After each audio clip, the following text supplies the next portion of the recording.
Friends, how are you? Welcome to SST की पाठशाला। आज हम लोग डिस्कस करने वाले हैं इकोनॉमिक्स चैप्टर 2 क्लास 10th। इसमें हम लोग डिफरेंट सेक्टर्स के बारे में जानेंगे। जो इंडिया में डिफरेंट सेक्टर्स है या जो वर्ल्ड में डिफरेंट सेक्टर्स होते हैं जिसके बेस पे किसी भी कंट्री का इकोनॉमिकल डेवलपमेंट होता है, वो सेक्टर कौन कौन से हैं, उनका क्या इंपॉर्टेंस है और क्या शेयर होता है कंट्री के इकोनॉमिकल डेवलपमेंट में। इसके साथ साथ हम लोग जानेंगे कि एक किस किस टाइम में इसका क्या क्या इंपॉर्टेंस रहा है और प्रेजेंट कंडीशन में किस सेक्टर का क्या इंपॉर्टेंस है, कौन सा कंट्री किस सेक्टर पे फोकस करेगा तो उसका डेवलपमेंट ज्यादा होगा। आइए आते हैं चैप्टर के साथ। बोल रहा है कि all activities that give an income in return are called economic activities. Economic activity का मतलब क्या होगा कि अगर हम कोई भी एक्टिविटी कर रहे हैं, कोई भी वर्क कर रहे हैं, अगर हमको उससे इनकम हो रहा है तो इकोनॉमिक एक्टिविटी होगा। जैसे डिफरेंट प्रोफेशन वाले लोग, टीचर होते हैं, डॉक्टर होते हैं, लॉयर होते हैं, ठीक है, ड्राइवर, कोई भी, तो डिफरेंट प्रोफेशन जिसके थ्रू आपको आपको कुछ ना कुछ इनकम हो रहा है तो आपका इकोनॉमिक एक्टिविटी कहलाएगा। तो डिफरेंट इकोनॉमिक एक्टिविटी को अलग अलग पार्ट्स में डिवाइड किया गया है कि कौन कौन सी इकोनॉमिक एक्टिविटी होती है, उसका क्या इंपॉर्टेंस रहा। Economic activity can be classified into 3 parts. Economic activity को 3 पार्ट में डिवाइड किया गया और वो 3 पार्ट कौन कौन से हैं इकोनॉमिक एक्टिविटीज में, वो आपका है एक प्राइमरी सेक्टर, एक होता है सेकेंडरी सेक्टर और थर्ड होता है टर्शियरी सेक्टर। प्राइमरी सेक्टर को हम लोग एग्रीकल्चर सेक्टर भी बोलते हैं, सेकेंडरी सेक्टर को मैन्युफैक्चरिंग सेक्टर भी बोलते हैं और जो आपका टर्शियरी सेक्टर है इसको हम लोग सर्विस सेक्टर्स भी बोलते हैं। तीनों का क्या इंपॉर्टेंट रोल है। प्राइमरी सेक्टर में वो गुड्स प्रोड्यूस होते हैं जिससे अलग अलग चीजें बनती है। एग्जाम्पल के लिए जो आपके पास ब्रेड है या बिस्किट्स है, तो बिस्किट्स के लिए जो व्हीट होता है वो कहां से आता है, तो प्राइमरी सेक्टर, एग्रीकल्चरल प्रोडक्ट होता है व्हीट। तो जो रॉ मटेरियल्स होती है, रॉ मटेरियल्स कहां से फुलफिल होती है, आपकी प्राइमरी सेक्टर से फुलफिल होती है। या जो सेकेंड कंडीशन आप ले सकते हो, इसमें सेकेंड कंडीशन क्या है कि जैसे आयरन और स्टील इंडस्ट्रीज है, तो आयरन और स्टील इंडस्ट्रीज के लिए आयरन की रिक्वायरमेंट होगी एज ए रॉ मटेरियल्स, या एल्युमिनियम है तो बॉक्साइट की रिक्वायरमेंट होगी। तो ये डिफरेंट चीजें कहां से होती है, तो ये डिफरेंट चीजें होती है प्राइमरी सेक्टर से। यानी एग्रीकल्चर के साथ साथ माइनिंग एक्टिविटी को भी प्राइमरी सेक्टर में रखा जाता है क्योंकि वो रॉ मटेरियल्स प्रोवाइड करता है। मैन्युफैक्चरिंग इंडस्ट्रीज के लिए रॉ मटेरियल्स अगर कोई प्रोवाइड करता है उसको हम लोग रफली प्राइमरी सेक्टर में रखेंगे। तो देखते हैं, बोल रहा है कि primary sector goods which are produced by using natural resource. Goods produce होते हैं, कैसे गुड्स, तो रॉ मटेरियल्स, किसके लिए, तो किसके द्वारा, तो नेचुरल रिसोर्स के द्वारा।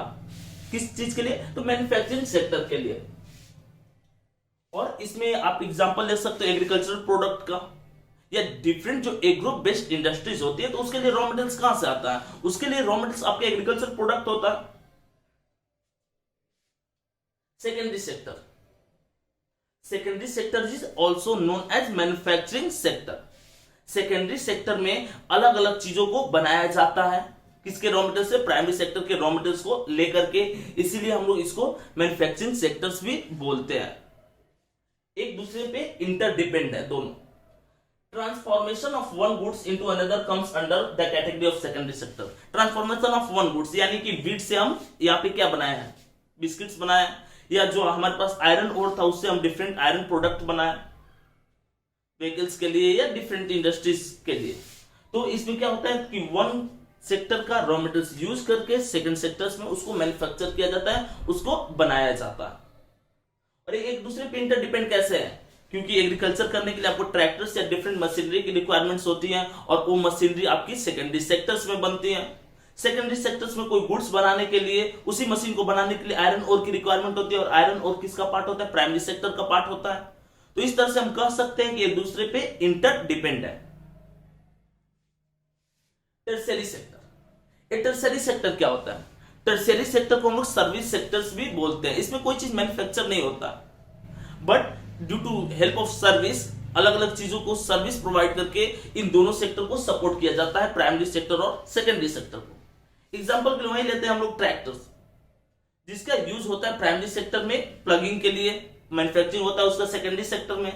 लेकिन ट्रैक्टर का डिजाइन क्या रहेगा, वो कैसे बनेगा, ये सारा चीज कौन डिस्कस करता है? तो वो टर्शियरी सेक्टर के जो इंजीनियर्स होते हैं वो बताते हैं कि कैसे बनेगा, इसका डिजाइन क्या रहेगा, फ्यूल कैपेसिटी क्या रहेगी, या किस प्रिंसिपल पे वर्क करेगा, ये सारा चीज कहां डिसाइड होता है? टर्शियरी सेक्टर में। तो इस तरह से हम एक चीज यहां पे फाइंड आउट किए हैं कि टर्शियरी सेक्टर जो होता है वो बेस होता है, एक तरह से सपोर्ट प्रोवाइड करता है। किसको सपोर्ट प्रोवाइड करता है? प्राइमरी सेक्टर और सेकेंडरी सेक्टर को, यानी तीनों जो है एक दूसरे पे डिपेंड है। All services provide which help in the development of primary and secondary sector. वैसे कोई भी सर्विस जो कि आपकी डेवलपमेंट के लिए काम करती हो, प्राइमरी और सेकेंडरी सेक्टर की डेवलपमेंट के लिए, तो हम उसको टर्शियरी सेक्टर कहते हैं। यहाँ पे जो 3 सेक्टर, जो प्राइमरी सेक्टर, एग्रीकल्चर और माइनिंग को हम लोग प्राइमरी सेक्टर में रखेंगे। सेकेंड है आपका सेकेंडरी सेक्टर, यानी मैन्युफैक्चरिंग, अगर कोई गुड्स मैन्युफैक्चर हो रहा है, बन रहा है, तो हम उसको सेकेंडरी सेक्टर में रखेंगे। और थर्ड जो है आपका टर्शियरी सेक्टर, यानी सर्विस सेक्टर। किसी भी तरह का सर्विस जो प्राइमरी और सेकेंडरी सेक्टर को सपोर्ट करेगा, हम उसको टर्शियरी सेक्टर में रखेंगे। एक डेटा दिया हुआ है, देखिए आपकी जो एनसीईआरटी बुक है उसमें 64% दिया हुआ है, बट एग्जैक्ट डेटा अगर प्रेजेंट हम लेंगे तो नियर अबाउट 48.7% लोग जो है वो एग्रीकल्चर में इन्वॉल्व है इंडिया के। 48 नियर अबाउट हम कह सकते हैं अप्रॉक्स 50% लोग जो एग्रीकल्चर में इन्वॉल्व है। अगर हम कंपेयर करते हैं कि क्या कोई कंट्री है जो वर्ल्ड में इंडिया से भी ज्यादा एग्रीकल्चर सेक्टर में इन्वॉल्व है, तो 2 एग्जांपल आपको लेते हैं। यहां देख लीजिए, 78% नेपाल और 81% तंजानिया इन्वॉल्व है एग्रीकल्चर में। दोनों कंट्री जो भी इस सेक्टर में ज्यादा इन्वॉल्व रहेगा, अपने जीडीपी के लिए इस पे ज्यादा डिपेंड रहेगा, वो सेक्टर अनडेवलप्ड होगा, क्योंकि इसमें आपका टाइम कंज्यूमिंग ज्यादा है, लेकिन इसमें जो आउटकम्स है, इकोनॉमिक डेवलपमेंट, वो ज्यादा नहीं होता है। ये दोनों कंट्री क्या है? कम डेवलप है। लेकिन अगर हम बात करते हैं वर्ल्ड के कुछ डेवलप कंट्री के बारे में, जैसे यूएसए, फ्रांस, जापान, नॉर्वे या डिफरेंट स्कैंडिनेवियन कंट्री, तो मात्र अपने 2% अपने जीडीपी के लिए मात्र 2% डिपेंड रहते हैं। किस चीज पे? एग्रीकल्चर पे। यानी वहां के 2% लोग ही एग्रीकल्चर पे डिपेंड रहते हैं अपनी इकोनॉमिकल एक्टिविटी के लिए, और जो डिफरेंट लोग हैं वो सेकेंडरी या टर्शियरी सेक्टर पे डिपेंड है। इसीलिए वो कंट्री जो है डेवलप कंट्री है। यानी इस तीनों को रीड करने के बाद एक चीज हम लोग जान लिए कि हमको ज्यादा से ज्यादा किस पे फोकस करना है? टर्शियरी सेक्टर्स पे और सेकेंडरी सेक्टर्स पे। एग्जांपल के लिए, फार्मर की इनकम काफी कम होती है then to skilled labour in manufacturing sector and good engineer in tertiary sector. Main reason क्या है? क्योंकि इसमें सर्विस प्रोवाइड करता है और सर्विस में ज्यादा इकोनॉमिकल वैल्यू होती है। डॉक्टर्स टर्शियरी सेक्टर का पार्ट होते हैं, इनकम ज्यादा होती है देन टू फार्मर।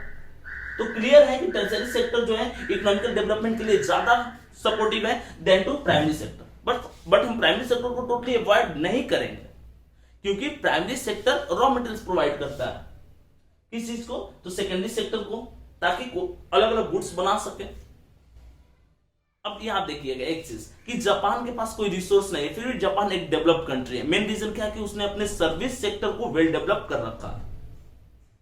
जापान में जो ह्यूमन रिसोर्स, जो सबसे लार्जेस्ट रिसोर्स होता है, वो स्किल्ड है और डिफरेंट गुड्स से और भी अच्छा बना सकते हैं, इसलिए जापान इतना ज्यादा डेवलप है। ठीक है।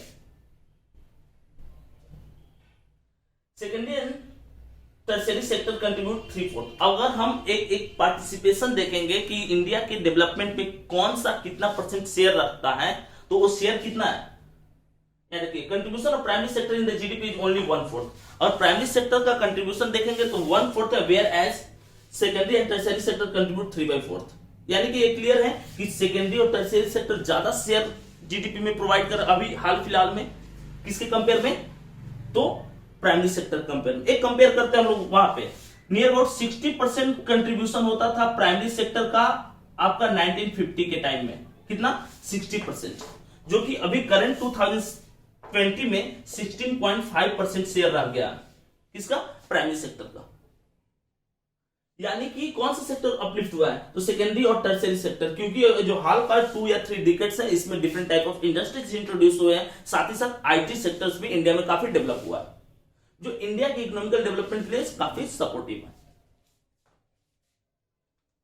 The tertiary sector in India is very important. Tertiary sector काफी इंपॉर्टेंट, चाहे वो हेल्थ फैसिलिटीज ले ले, चाहे आईटी इंडस्ट्रीज ले ले, चाहे एमएनसीज कंपनी का सेटअप ले सकते हैं। तो टर्शियरी सेक्टर किसी भी इंडिया ने किसी भी कंट्री के डेवलपमेंट के लिए टर्शियरी सेक्टर बहुत ही ज्यादा इंपॉर्टेंट होता है। Service such as hospital, educational institutions, post and telegraph, चाहे आपका कोई भी कम्युनिकेशन सिस्टम हो, हॉस्पिटल्स हो, टीचर्स हो, लॉयर हो, ये सब क्या होते हैं, ये किसके पार्ट होते हैं, टर्शियरी सेक्टर के, और ये डेवलपमेंट के लिए रिस्पॉन्सिबल होते हैं। किसी भी कंट्री के डेवलपमेंट के लिए हमको ज्यादा से ज्यादा फोकस करना है सर्विस सेक्टर पे। Income level rise in big cities. अब एक कंपेयर करते हैं कि लोग बड़े शहर की तरफ क्यों मूव करते हैं, क्योंकि वहां पे डिफरेंट ऑक्यूपेशन है जहां पे वो इजिली वर्क करके इनकम कर सकते हैं then to remote areas, countryside के कंपेयर में। इसलिए लोग बिग सिटीज की तरफ मूव करते हैं क्योंकि अपॉर्चुनिटी ज्यादा रहती है वहां पे। सेकेंडरी और टर्शियरी सेक्टर पे लोग ज्यादा फोकस करते हैं, प्राइमरी सेक्टर नहीं होता है, न के बराबर होता है। In industries based on information and communication technology have become important and essential. इस बात से इनकार नहीं कर सकते कि इंफॉर्मेशन टेक्नोलॉजी जो है एंड कम्युनिकेशन टेक्नोलॉजी इंपॉर्टेंट और एसेंशियल है। कोई भी चीजों को आप काफी कम देर में कहीं दूसरी जगह भेज पाते हैं, इसके लिए सबसे इंपॉर्टेंट रोल कौन प्ले करता है, आपका इंफॉर्मेशन टेक्नोलॉजी है। किसी भी चीज का डिजाइन बनाकर यहां से आप मुंबई या किसी अलग शहर में भेज पाते हैं, इसका मेन रीजन क्या है कि आपका इंफॉर्मेशन टेक्नोलॉजी जो है, आईटी इंडस्ट्री जो वेल डेवलप है, और आईटी इंडस्ट्री फास्ट वर्क के लिए और अच्छे क्वालिटी के वर्क के लिए रिस्पॉन्सिबल होता है। अब बात करेंगे हम जीडीपी की। जीडीपी का मतलब होता है gross domestic product. Gross domestic product का मतलब कि आपके कंट्री के अंदर में कितना प्रोडक्शन हुआ, वो आपका जीडीपी शो करता है। अगर हम बात करेंगे यहीं पे जीएनपी की, ग्रॉस नेशनल प्रोडक्ट की, जीएनपी की बात करेंगे, ठीक है, ग्रॉस नेशनल प्रोडक्ट की, तो GDP plus import duties. GDP में अगर हम इंपोर्ट ड्यूटीज ऐड कर देते हैं तो ये हमारा जीएनपी हो जाता है। कोई यहां पे प्रॉब्लम? अब बोल रहा है कि gross domestic product it is the value of final goods and service. Gross domestic product क्या होता है, तो final goods and service value होता है वो उस विद इन अ कंट्री, उस कंट्री में जितने भी गुड्स मैन्युफैक्चर हुए हैं उसका वो क्या होता है, वैल्यू होता है जीडीपी। फाइनल प्रोडक्ट्स क्या होते हैं, बोले कि the goods which are ready for consumption are called final products. कोई भी गुड्स जो बनने के बाद हम उसको यूज कर सकते हैं, कंजम्पशन के लिए यूज कर सकते हैं, वो आपका फाइनल प्रोडक्ट होता है। जैसे कि व्हीट से हम बिस्किट बना ले तो बिस्किट को हम यूज कर सकते हैं, तो biscuit is a final product.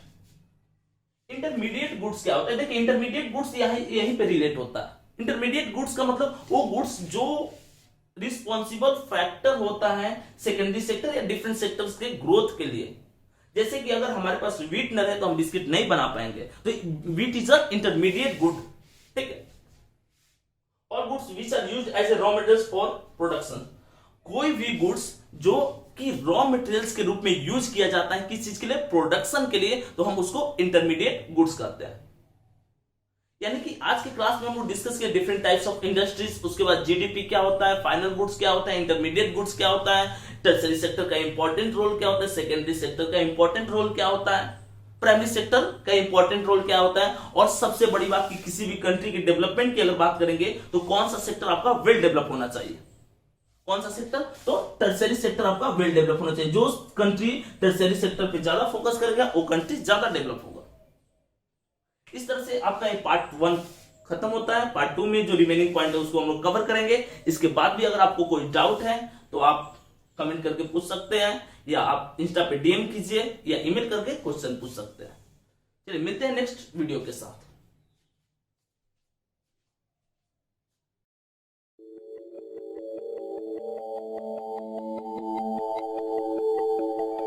Click on subscribe to watch more videos like this. Thanks for watching. Like, comment,